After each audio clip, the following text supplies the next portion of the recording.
And welcome back, We're back to episode number 4 of the Four Horsemen podcast. with all shit. 2 of the 4. We got Ric Flair and Arn Anderson with you here today. Well, this is our 4th show, meaning we've been doing the show for a month. And with that being so, we're going to start with our most popular segment, the move of the week. Dylan, what do we got this week? This move of the week is a little bit more violent than what we've seen. It's been a really angry week. So the move of the week is the Randy Orton punt. So with that being said, Zane, who are you punting this week? I want to punt Stephanie McMahon. Stephanie McMahon. Because It's already happened, didn't it? Yeah, but I want to do it again. Because she keeps doing the same old shit. Well, that's She's it's raw for us nowadays, but we'll get into that later. She keeps just getting in Mick Foley's ass. He's a great GM. She's just a terrible commissioner. That's something we can all agree on. And mine this week. Are you ready? You got my sound. I am ready. This week, aliens. I'm punting aliens. No, not really. That's another week. That's a whole nother story. But this week, I'm punting EDM music. Why is that? I can't stand EDM music. Like all of it or just certain Any types? of it. What do you mean certain types? It's all the same. It literally all sounds the same. And being a 6-day work week that I've had, every single day, it was EDM, start to finish. I was going to kill. I was going to punt somebody, which inspired this week's move of the week, the punt. So EDM music, you're getting punted. Well, I'd like to agree to disagree with you. It's all awful. It's terrible. Terrible. You're entitled to your opinion, and I'll give you that. Well, this week in wrestling, sports entertainment, professional wrestling, whatever you want to call it, there were some huge spotlights. Some big ones, and they all came from Smackdown this week. As well. That is right. So, kind of a breaking story is Randy Orton burned down the Wyatt family compound, which caused Bray Wyatt severe mental harm because it also burned the remains of Sister Abigail. Sister Abigail. Which I think could actually lead them into a very good storyline with actually using maybe a diva coming up from NXT to become Sister Abigail reincarnated. That's something I haven't thought about. And I think it'd be something kind of similar to The Undertaker and the Urn. Yeah, it could be very much. You know, Sister Abigail controls Bray Wyatt. Speaking of which, it's 4 years ago today that, oh my gosh, Paul Bearer passed away. Was it? Saw that a little bit WWE earlier. still using the storyline for that? It's something like that, I don't know, but either way. Undertaker carries around Paul Bearer's ashes. Oh, he does, yeah. Well, Too soon? yeah. Okay. Well, might as well. Well, and with the compound being burned down, this is more mentally anguishing than I've ever seen anything going on with Bray Wyatt. He was sitting, banging his head on the announce table, screaming at Randy Orton. He's so good for what they do with him. No other guy would pull it off. Obviously you take the story into account with it, but it's such a dark storyline, which, we haven't seen too much of in the PG era, which is great to see. I like it, and it's something good. But we had something big happen earlier on SmackDown. The singles match between AJ Styles and Luke Harper. The main event. For the number 1 contender. That was the first match. But the main event was on first. Yeah, WWE has a weird way of doing that nowadays, putting the best on first, which whatever. Sometimes it works, sometimes it doesn't. AJ Styles won that match. The first time and the second time. First time and the second time. It's funny because they did a huge thing about the who hit first. Right. The first segment was who hit first when it's obviously AJ Styles, and they're going, oh, we don't have the camera angle, we got to go with the ref's opinion on that. Mm-hmm. So, obviously everyone knows who hit first. So, being with that said, AJ Styles won, which means it's supposed to be him and Bray Wyatt. But now Randy Orton burning down the compound saying that match is his. Well, so with that, are we going to see a 3-way match at WrestleMania? Or is there going to be a little semi-mini feud going into WrestleMania with Randy Orton and AJ Styles to get for the true number one contendership? Well, that's the match next week is who is the true number one contender. Oh, it's Randy Orton versus AJ Styles? First for the number one contender spot at WrestleMania. Oh. So we'll see how that plays out. But more good news is Eric Rowan is cleared to compete. That's the rumor. They're around the middle, but it can lead us back to a distinguished Wyatt family. I think Luke Harper joins back up with Bray Wyatt. Eric Rowan comes back, and we see something more along those lines. Not even going into WrestleMania, but before. Mm-hmm. And that just builds up. Or Luke Harper says, Bray, you abandoned me for Randy, right. And now you see how that turns out. Maybe it's like an error of his ways kind of thing. Kinda. And then we see something where it's like Eric Rowan and Bray Wyatt versus Luke Harper and maybe Randy Orton as well. Maybe he goes, well, I'm joining Randy, you know. But it's very interesting. There's a lot of different angles and ways they can take this. Mm-hmm. And I think any of them really work out well. So I think Smackdown and their perspective have done themselves well. Yeah, I think they're set up pretty good going into Mania. As we'll be talking about Fastlane later, I think Fastlane's only going to hurt Raw going into Mania. But, yeah. We'll get into that. Some other quick hitters that we have.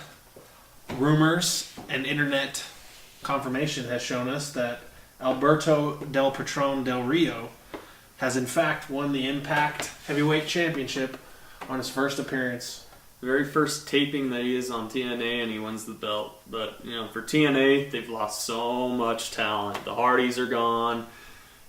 Everyone's leaving there. And they got to do something, or else they're already tanking, but... Yeah, I mean, I watched something with Matt Hardy earlier, you know, talking about if he'd go back to WWE or where they go. He actually said he wants to go back to TNA because they've been building the brand so much, and the Broken Matt and Broken Jeff has been working so well. Well, there was that thing on Twitter of Bray Wyatt, I believe it was, tweeted something to Matt Hardy and said, you know where to find us, and Matt Hardy responded with, I do. Yeah. So, I mean, that could be an interesting storyline after Mania. Yeah. But, like you said earlier, I could see him also going to Japan. Because Japan, the Broken Matt Hardy and Broken Jeff Hardy thing will work easily. Like, there's no questions about that. And I think it would help with the IWGP Tag Team division as well. It would. And I don't know if WWE would know how to handle the whole Broken Matt Hardy thing. They'd probably try to send it back to the normal, yeah. Yeah, they would probably try to scrap it and be like, well, you started that Team Extreme at this other promotion that we don't even mention, and you know, you have a long historical career here, we're just going to keep you with that. Right. I bet that comes around next year, around Hall of Fame time. And maybe Team Extreme goes in. Yeah. Another Hall of Fame, speaking of Hall of Fame, Beth Phoenix. Beth Phoenix is going to be going in the Hall of Fame. I think it's good. No, well she deserved. She was, besides China, the most physically dominant diva that's ever been around. Yep. And she was good. Yeah, she was. She was very good. And at a time that the Divas division was very soft and not very wrestling oriented, she kind of brought that back to where, okay, actually women can wrestle. And that's, you know, we look at it today, we got plenty of great matches coming out of women's division now. Congrats, Mrs. Copeland. And another one, a shocking turn of events. Jack Swagger has asked for his release from WWE. Are we going to get in trouble for that? Is that considered offensive in the PG era? Just because I have a lisp, or Jack Swagger has a lisp? Anyways. Either ways. Jack Swagger has asked for his release from the WWE. You know, contract time was coming up, and WWE did not value him as much as he values himself. I think this is actually a good springboard. Anybody values him. Let's be honest, no one thinks Jack Swagger's a main event guy. Right, in WWE, because I think the list killed him. And he's a great wrestler. You know, he was a college guy and things like that. And he's a mat technician, but he's just not the character that they were looking for. And I think somebody like TNA or New Japan could use something like that with him because, you know, they adopt all these outcast of WWE superstars and turn them into world champions. Yeah. I Case in see that point, most with TNA for Jack Swagger. Yeah, like Bobby Lashley. Yeah. He was kind of good in WWE. He was He physical. got the push. He definitely got the push. But I mean, he's made more of an impact than he did in WWE. Even though he got the push to do it, he had all the keys to the kingdom. Yeah. Just couldn't finish it off. Yeah, I can see it, but I mean, is it heartbreaking for any WWE fan? Not as much, No, it's not. At Sad all. to see. He was what, 2-time world champion? I think he won Money in the Bank once and won it another time. I believe so. Wish you well on your travels and future endeavors. But After you just made fun of his lisp. Well, I mean, But moving on. content. Anyways. Going. So, SmackDown, some other things happen. Next week, we have John Cena and Nikki Bella versus Carmella and that jobber that's still hanging around. What's his name? You talking about Miz? No, not Miz. That's Miz and Maurice. No. Oh, that's right. Sorry. Carmella and... God, he's so forgettable. Mm-hmm. James Ellsworth. James Ellsworth. I knew the whole time. I don't like him. I actually forgot. He's a jobber. He's a jobber, and they're still having him around. I hope John Cena throws him out of the ring. He smashes his face even worse than it already is, and he's forced to quit. Sorry, but I think it's time. I know he's over, but now he's got the whole storyline with Carmella's friend. He's friend zoned by Carmella. It's like, come on. Is this like what high school girl is watching this? Like, this is interesting. This is some good drama right here. The people that watch Total Divas and are ready for the Miz, Maurice, Cena, Nikki Bella match at Mania. Yeah. John Cena, just take care of him. I think they're trying to ease him into a part-time role, and then he's not going to go after any major championship at Mania. I would hope. Ellsworth or Cena? Cena. Oh, Cena, obviously. Cena. Ellsworth shouldn't even be pushed. He shouldn't even be on the show. He shouldn't even be backstage. We've talked about this more than I want to. It's more than we're even let's- going to talk about the Roman Reigns, I'm Braun mad Strowman now. I'm contract. signing. punting him. I'm punting James Ellsworth. Another good one was Neville, the Cruiserweight Champion, came out to give an address of the Cruiserweight division, which was, if so facto, interrupted by the number one contender, gentleman Jack Gallagher. I think it'll be a great match at Fastlane. Fastlane. Either See, way. it's just one of those pay-per-views. It's one of those fillers. It's a Raw filler, but a lot of things will be happening in it. So, I mean, as you discussed the order of the 205 Live, do you think they have a dinosaur fate, or do you think there's a future of something going on like this? I don't like, I've said it before, I don't like 205 Live as a something. I think the Cruiserweight needs to be more prominent on the Raw show, because the Raw show is pretty weak right now. Yeah. If they bring that in, it's more exciting. It's an exciting division. It's not the normal sports entertainment. Yeah, you got the high flyers, you got the guys that are, doing these incredible moves that you don't see everywhere else, and it's good to see that. And I think they should have a spot on the main show.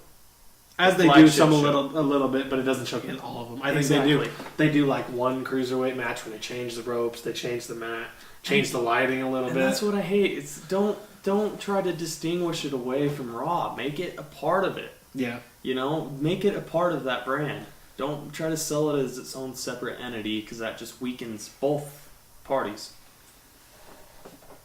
It's just my thought on it.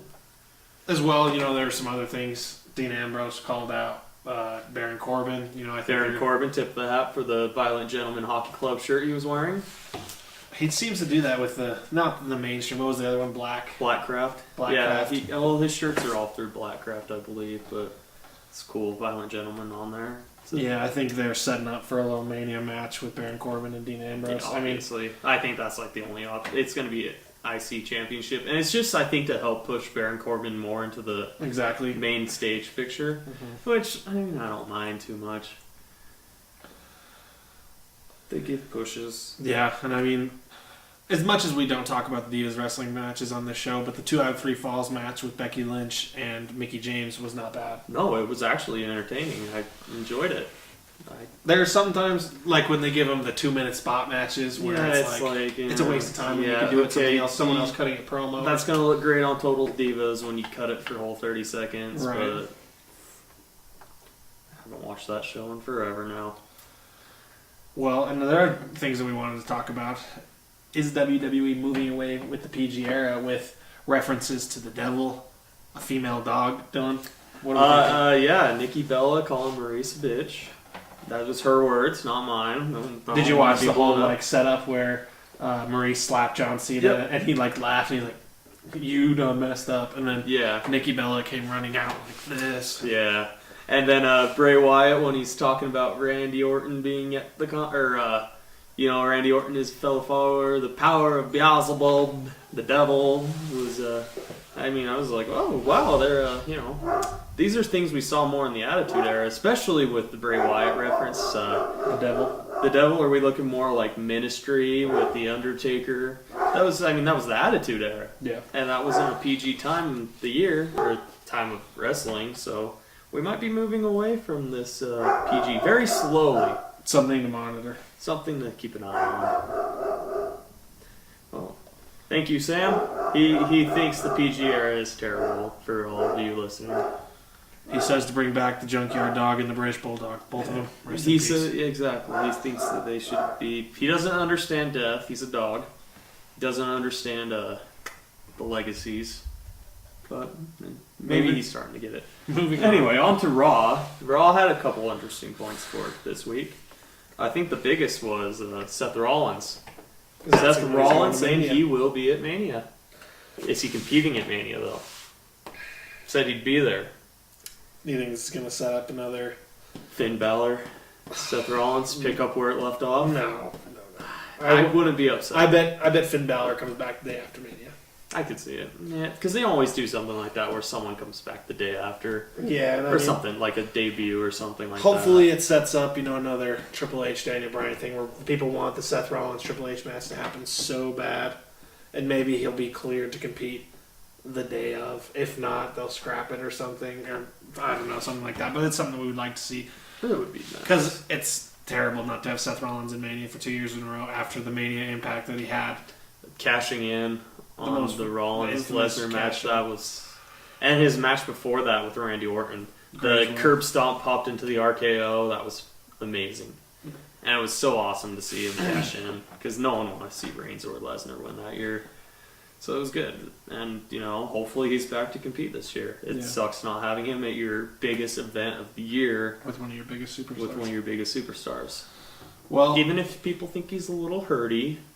If he's a little bendy, not breaky yet. Well, he has a tendency to injure people, but I think a lot of it's not his fault. Yeah, like a lot of people say.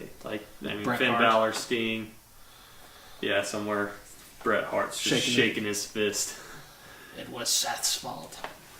Yeah. Well, there was some good in-ring competition this week. There was a reemergence of Cesaro and Samoa Joe. Yep. So I think that was the main in-ring competition this week. The Cesaro-Samoa Joe match made Joe look really strong. Cesaro's really good. Not really putting him over, but he made him look really He sells it well. Yeah. He sold it.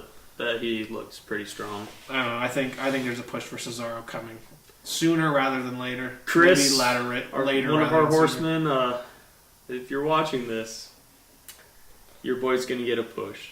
And happy birthday, by the way. It's Chris, one of our horsemen. He's in California celebrating. He's turning old today. Happy 24, birthday, Chris. Yeah? 24. We're old. We're old men now. Old, angry wrestling fans. Bitter. And another, not same old crap, but the New Day going against Rusev and Jinder Mahal. Have you looked at Jinder Mahal lately? Jinder Mahal. The WWE tests for steroids. So we know it's all natural, but he is looking big. Test for steroids. But, he looked good. Good for him. Is there a way we can put up on screen what he used to look like and what he looks like now? Not this time. We'll have that next time. There's no way to do it He right now. is yacked nowadays. People watch Raw. Yeah. Do they? It's still more popular than Smackdown. Because it's the flagship show. Exactly. Not because of content, it's because of what it is, built on an earlier brand. Popularity isn't built off content. Look at EDM music. We're going to get into this again? Different podcast, different day, different time. Moving on. Well, we got, the ramping up of the rivalry with Big Cass and Enzo and the Good Brothers, Gallows and Anderson, which I think will be a good tag team match at Fastlane tonight.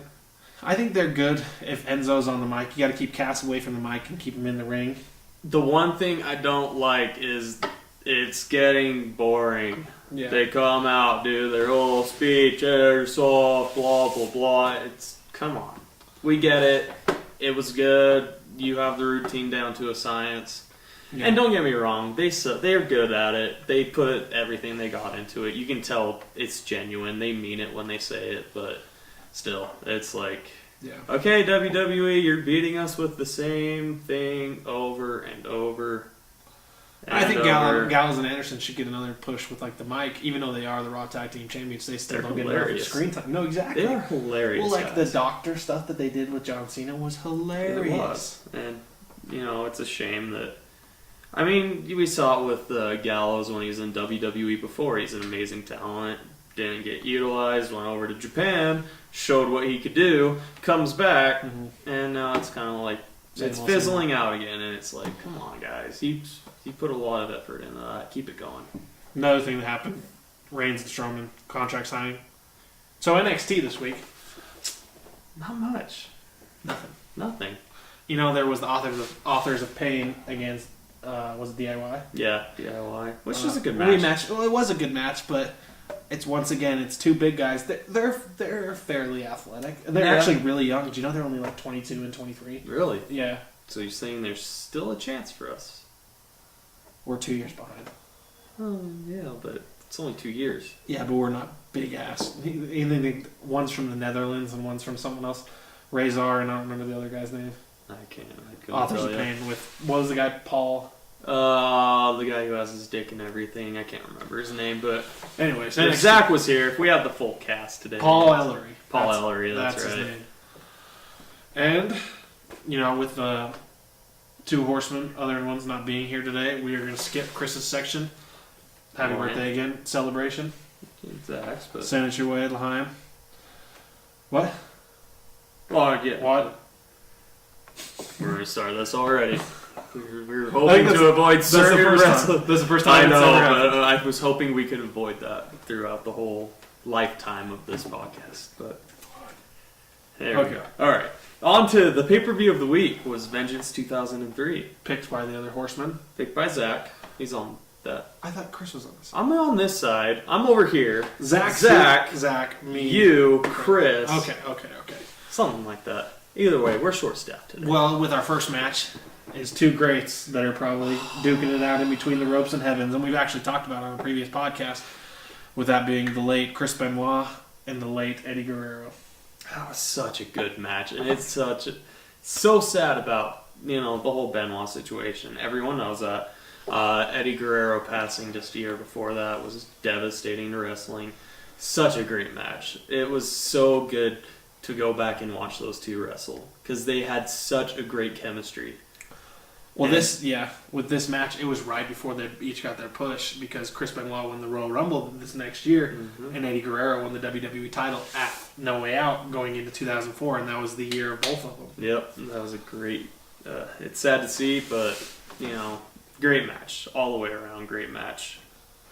They know how to work with each other because they were working with each other for years, and the storyline they came into with each other in WWE. They were best friends in WCW.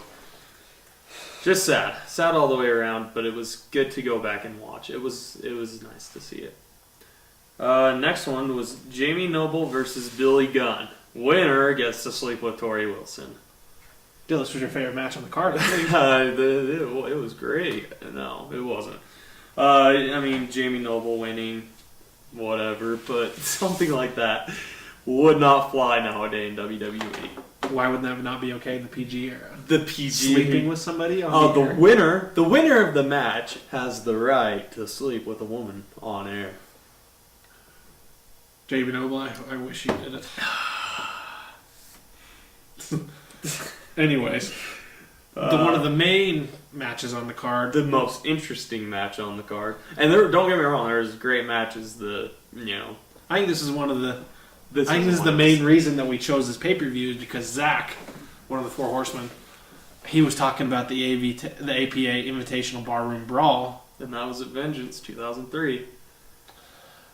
And hilarious spots. No, it was funny. It was so great. Because it was last man on his feet, right? Yeah. They just started destroying people in this bar. The Brooklyn Brawler got hit with every piece of everything imaginable. And the funny thing is, nobody touched Funaki. Funaki sat there drinking beer, and then at the end, fell off, and that's how Bradshaw won. But I thought it was a hilarious spot. It was kind of an ease out of the APA for Bradshaw, because JBL character was developed pretty much short after that. Yeah, and you could tell with the hair going. Farouk was kind of done. Yeah, Ron Simmons getting older and older. Yeah. But damn it! One of the most exciting matches on the card that I thought was the tag team championships with the world's greatest tag team, Charlie Haas and Shelton Benjamin. Great. Hopefully Shelton Benjamin gets better. Oh, and he can make it back to SmackDown. It's so good. I can't wait to see him. I hope he gets healthy soon. Yeah. Because he's an asset. And they win against Rey Mysterio, and Billy Kidman. Billy Kidman, ex-husband of Tori Wilson. Ex-husband of Tori Wilson, indeed. Maybe he should have been in that match. But that was an exciting match because that was back. Ray was still flying around like crazy. So dynamic. This is I think this is the year he debuted, or the year after he debuted. Yeah. After SmackDown and everything, it was more like you got Haas and Benjamin as the technical wrestlers. They were each college wrestlers, and they were great in-ring technicians, and they were a great tag team. They just had the chemistry that went with them. But Ray and Billy Kidman also had the tag team experience because of the Filthy Animals in WCW. And I don't know, I think all around they were great. There was great chemistry between them because they had a lot of things set up that only those four could do. Yep. There were some spots that only Shelton Benjamin could take with like the cruiserweight actions of Billy and Ray. Yeah. I thought it was great. The finish, the finish it wasn't a clean. Sloppy. It was clean. It was finish. sloppy. Exactly. It was a sloppy finish, but that happens. Especially if you look. There's been 10 times worse. No, exactly. Still, there's one on this pay-per-view we'll get to that's 10 times worse. Next, Undertaker versus Cena. It was. I don't know, the very first part where Undertaker just dominates him. He has the pin, pulls Cena's shoulders up. Yeah. I was like, God, we don't see enough of that nowadays. Because it was I'm going to destroy this kid. Right. This kid's learning a lesson today. And I just think we don't have the veterans like Undertaker was back then that could do something like that. And it would be like a showing of you're going to learn some respect other than just being like a heel persona. Exactly. And he wasn't even the heel in that match. He was the face. He was the face. And that's what I'm saying is if a face did that nowadays, they kind of have like a that's not very face of you kind of thing going. Right. But and it's funny, a few months ago we all thought it was going to be Undertaker John Cena at Mania. His WrestleMania opponent is yet to be announced, and maybe something happens tonight at Fastlane. Cena has a match with Roman Reigns because of the Royal Rumble and number 30. It hurts my head. It still hurts. It could be Roman Reigns, Undertaker. Anyways, but with John Cena as a heel, do you think John Cena, even though he says he'll never turn heel, do you think it would have like a Hollywood Hulk Hogan effect if he turned heel? No. Tell me why. Because he's just not that kind of persona. He's not that kind of persona, and not that he's not as big of a name as Hogan. But Hogan, in this day and age, he's bigger than Hogan. Yeah, exactly. He is definitely, but I just don't see it happening the same way to where, it wouldn't be as big a surprise to me. It's because when Hogan comes out, as turns his back and joins the NWO, starts the NWO. That was such a shockwave because Hulk Hogan's the guy that it was just. I can't even explain it. I just don't see it happening. Cena, it would be like, oh, Cena's bad now. Everyone's chanting Cena sucks now instead of half the people. Sometimes more than half. Yeah, The two guys that they want to push the most, and as a faces, what I think would have the best reaction and the best future if they both, I don't know, maybe not so much John Cena, but like if Roman Reigns turned heel. It would be the only thing that would make me start to show any kind of interest or care in Roman Reigns. Okay. Well, and we'll go for the real main event on this card. The great Vincent Kennedy McMahon versus Zach Gowen. Zach Gowen was, I mean, it was like a feel-good thing, and, you know, it was cool. You're seeing this kid. One leg, I mean, you know, has his leg amputated when he's 8, and you're rooting for the guy, obviously. I was. Mm-hmm. And just to see what they, not even just in this pay-per-view, but what they did to him. Remember when Brock Lesnar just beat the living shit out of him? Yeah. Threw him down the stairs, the kid's bleeding, pulled off his leg and started beating him with it. It's like, come on. But this match with... It was pretty much a CEO of $1 billion company beating up a guy with one leg. Sometimes with his leg. Oh, and there were some bad spots in that match. Well, it was like they were trying to do like regular wrestling spots, but with Vince having no in-ring experience besides, you know, the Royal Rumble one time. Was impressive. No, Gowen for wrestler, someone with one leg, he sure as hell would kick. Well, the my outside ass. moonsault that started the match, that was it was awesome. And just the one thing that stood out is the chair where Vince puts the chair down and then like lowers to a knee and gets kicked into him, and he starts gushing blood. Well, like you could tell. Yeah, you see him. No, he didn't blade. He had a pack. He had a pack. Okay, because when I saw him put his hand up, I thought he was just gigging it, and maybe he, you know, that little vein right there, he may have just like sliced it. There was way too much blood to go out too fast. It was definitely a pack. It was bad. It was. Like I said, I don't like not my thing for professional. I don't mind it. I don't get off on it by any means, but I don't mind it in wrestling. Whoa! Yeah. And then, you know, the finish was so sloppy. He misses the moonsault and then just gets rolled over on top of. It's like, could have been better. Zach Gowen, I mean, it was a great feel-good thing, but put him over, man. Just put him over. What do you lose? You're a billionaire. And I'm going to lose my fame, fortune, and company. Got cojones the size of grapefruits. We're going to run the company my way, and it's going to be the Vincent Kennedy McMahon show, and no one's going over on top of me. And the real main event. Big Show, Kurt Angle, Brock Lesnar for the WWE Championship.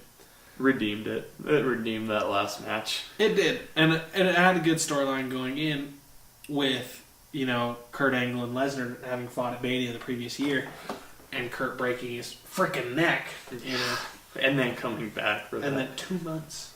In 2 months. 2 months. After neck surgery. He's back in the ring and wins the championship. I mean, the only other person we've ever seen come back from injury like that fast is Cena. I mean, good on both of them. Those guys have hearts, like, to get back in the ring. A major neck surgery, when a doctor's saying you'll never wrestle again, 2 months after that. You're ridiculous. Back in and you win the title. And it was pretty much, you know, a show comes in for a slam or two and then he gets thrown over. But it was basically Angle Lesnar. It was, and it was good. Yeah, I liked Angle Lesnar back in the day. Nothing wrong with that. Nope. No. When you were talking about your daydreams last week, you know, I had a daydream of my own. If Kurt was the guy, you know, if things are supposed to go as planned, what we think WWE's going to do with Fastlane, you know, if Big Bill beating Kevin Owens in Fastlane. Get into that, and Brock going over him at Mania to win the Universal Championship, how sick it would be to only make it redeemable if Kurt Angle was the guy to show up the day after Mania, the day after they put him in the Hall of Fame, to challenge Lesnar. That would redeem it. That would redeem it, but I know. I don't even want to see it. Oh. Big Bill's going over tonight. We will talk about that. For next week, I'm the only one who hasn't picked pay-per-view of the week. So No, it is your turn. with this one, I had two ones, and I had a tough time picking, so I'm going to save one, and I'm going to go with the 1992 Royal Rumble. Okay. Very star-studded lineup there. And I know who wins. Everyone knows who wins. I mean, it happened 25 years ago. Woo! Yeah. Well, you had Ric Flair, Hogan, Macho Man, Ultimate Warrior. No, it was a good one. And I think it's good that we're doing one that's... I know. We've done a lot that are 2000, so I'm like... And my other one was... I mean, I'll just say it now and we'll watch it later, but 2007 Extreme Rules. Or not Extreme Rules, gosh, no. One Night Stand. ECW's One Night Stand. Cena versus Rob Van Dam. Okay. But we'll save that for a different time. But And now we're in the part of our show, that we've been dreading. the Fastlane predictions. And we got our Fastlane predictions from the other two Horsemen. Being the current champion, I will take control here.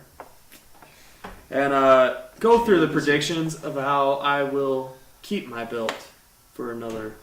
till going into Mania as champion. Alright, first match.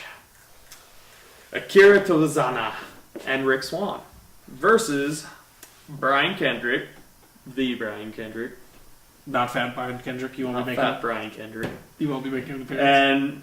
and Noam Dar. I say Rick Swann. Akira, you have FBK. Well, just BK.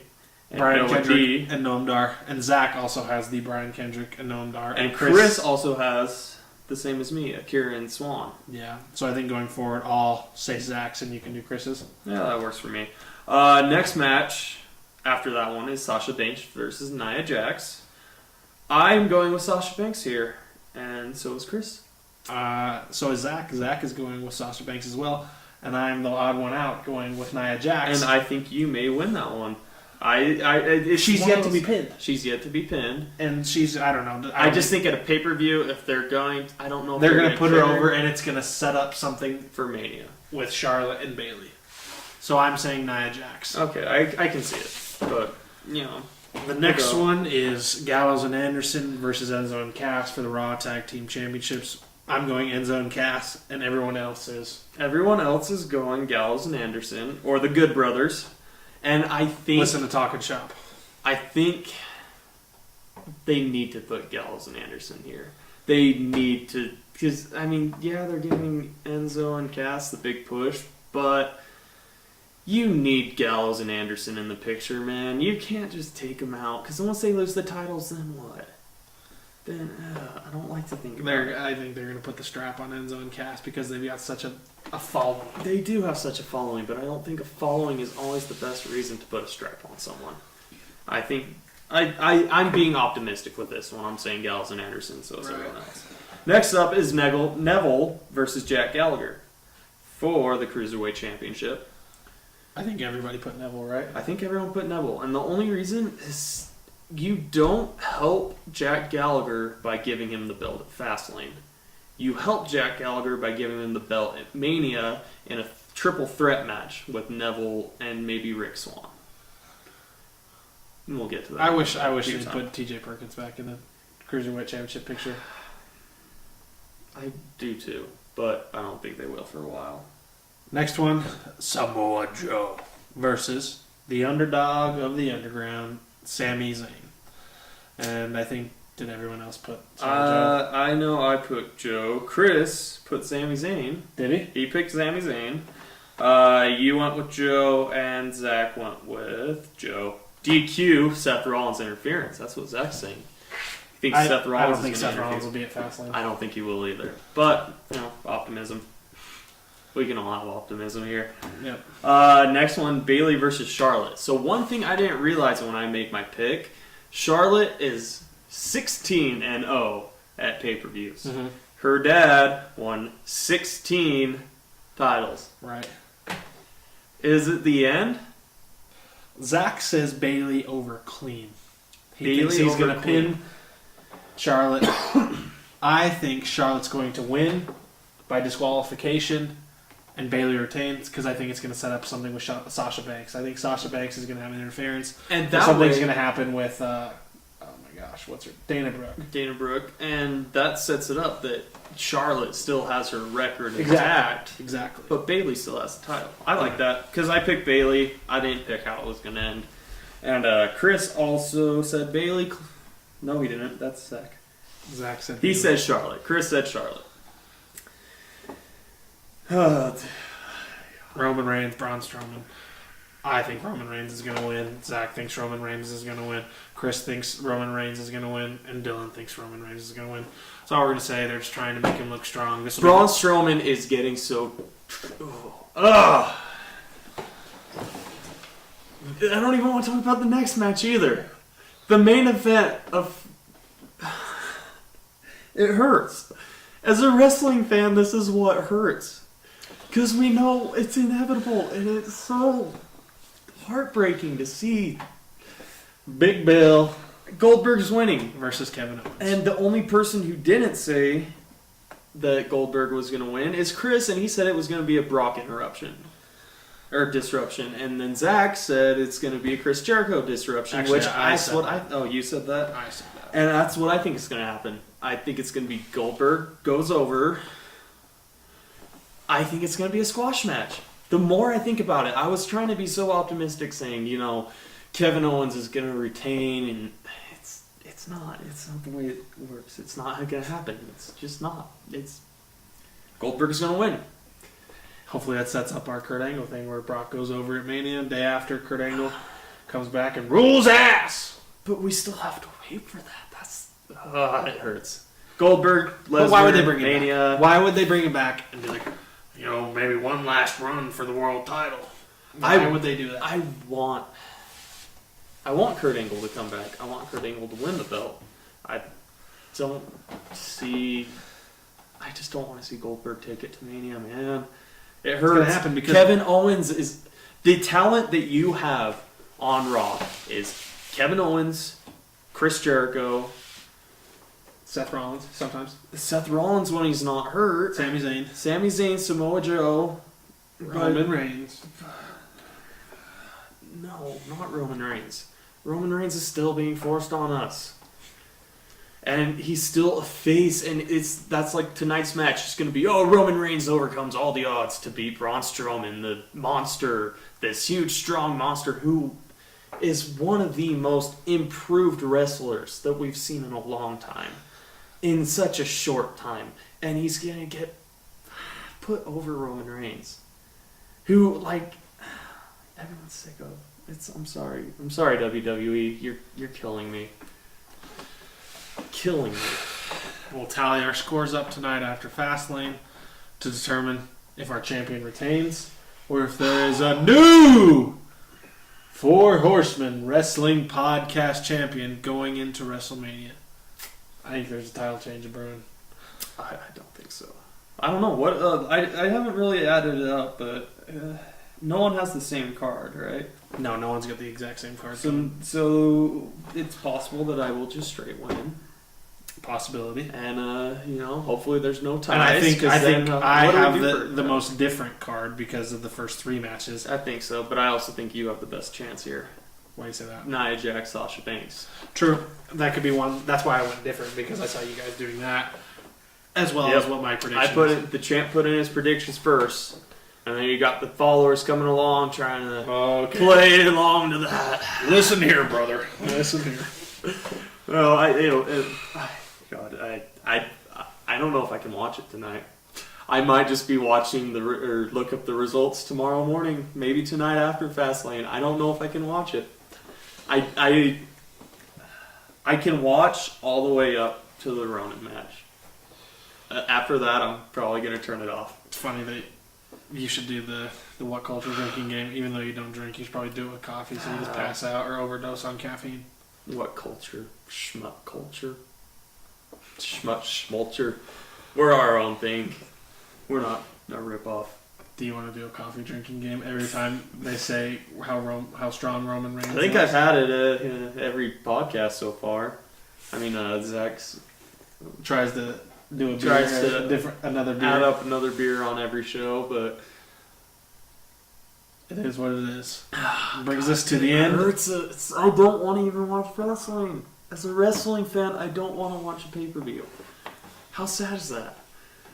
Just because, I mean, it would be one thing if it was just Roman Reigns going over Braun Strowman. But then you add Goldberg over KO. I mean, great match setup. Here's the silver lining. The golden sparkle in this pile of shit. At the end of the rainbow. The little, like, nugget of gold. And The hornswoggle nugget. size piece of shit. Yeah, you set up for Kevin Owens versus Chris Jericho at Mania, which I want to see, which I do want to see. I want to see that match. I'd love to see it for the Universal Championship, but it's just going to be, it's not. I've tried so hard to be optimistic these last few weeks going into Fastlane. I just can't. I can't do it. It hurts. It physically hurts. Well, that brings us to the end of our show. It hurts. I'm in pain right now. Oh, thank you everyone for all. We've gotten a surprising amount of viewers, if you ask me, for just starting this out. We haven't done much to push it forward, but it's just something that we enjoy and we wanted to do. And a couple people are viewing it, and it's. I mean, if it's awesome. It's cool to see. So, I mean, as always, we weren't able to get this one up on Twitch. Still trying to fix some issues, but, next week we'll be back there. Full cast next week. All the boys are back in town, as they say. The boys are back in town. And so, this is a little shorter episode, which is fine, but we'll be back. You can follow us on Twitch at for Horseman Wrestling Podcast, _Horseman. Somebody screwed up. Don't know. We got to talk to our technical producer. We got to talk to our IT guy. I mean, they're cut. Send them back to the developmental. But you can follow us on Twitch. We're live Sundays when we record the podcast. So you get to see all the edits and stuff that's taken out. And then you can subscribe on YouTube. It's For Horsemen Wrestling Podcast. Leave a like on the video. Tell your friends. Tell your friends. If you have friends of wrestling, you can comment. You can say we're wrong. I don't care. I'll fight you, but I mean, once we get our own promotion set up, well, we're not what culture. Anyways, subscribe on YouTube, follow us on Twitch, and thank you for watching. As always, it's been fun.